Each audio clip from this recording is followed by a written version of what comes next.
রাত তখন প্রায় 10:30। গ্রামে ঝড় বৃষ্টি শুরু হয়েছে। বিকেলের পর থেকেই আকাশে কালো মেঘ জমে আছে। মাঝে মাঝে বিদ্যুৎ চমকাচ্ছে, আর সেই সাথে বজ্রপাতের বিকট শব্দ। এই ভয়ঙ্কর রাতে এক অদ্ভুত ঘটনা ঘটতে চলেছে।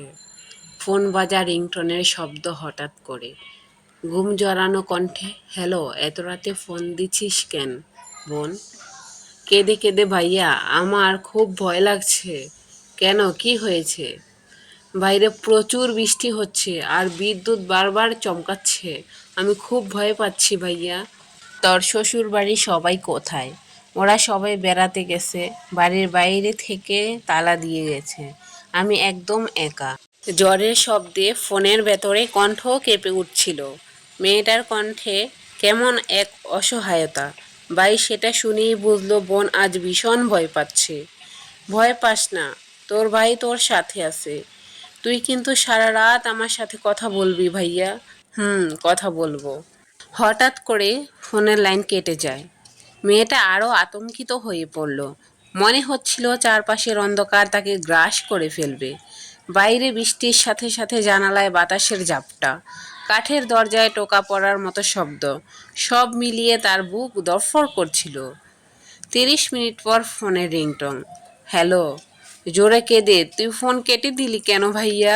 আমি তো অনেক ভয় পেয়েছি। ভয় পাস না লক্ষ্মী বোন, তোর ভাই তোর বাড়ির সামনে দাঁড়িয়ে আছে। এই ঝড় বৃষ্টির রাতে তুই বাইরে দাঁড়িয়ে আছিস? ভয় পাস না, যা ঘুমিয়ে পড় বোন। আর তুই?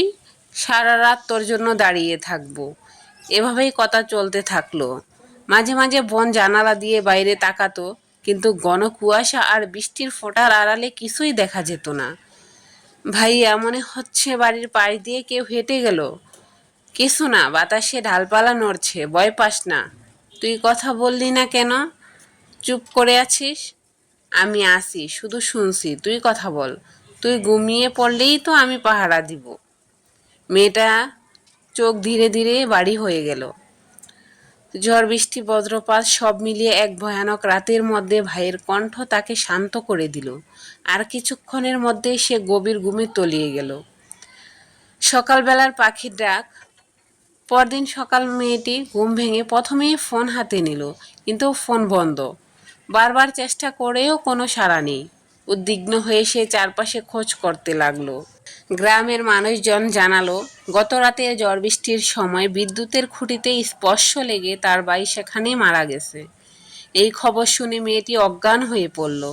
কয়েকদিন পর ধীরে ধীরে সে কোমায় চলে গেল। কিন্তু এখানেই শেষ নয়। গ্রামের মানুষ বলে, যখন আকাশ কালো মেঘে ঢেকে যায়, বাতাসে গাছপালা দুলে ওঠে আর বিদ্যুৎ চমকায়, তখন নাকি সেই বাড়ির সামনে দাঁড়িয়ে শোনা যায় এক পরিচিত কণ্ঠস্বর। ভয় পাস না বোন, তুই ঘুমা, আমি জেগে আছি। শেষ বার্তা। মা বাবার পরে পৃথিবীতে সবচেয়ে পবিত্র সম্পর্ক হলো ভাই বোনের সম্পর্ক। এই সম্পর্ক ভালোবাসা, ত্যাগ আর সুরক্ষার প্রতীক। দোয়া করি পৃথিবীর সব ভাই বোন যেন সব সময় ভালো থাকে।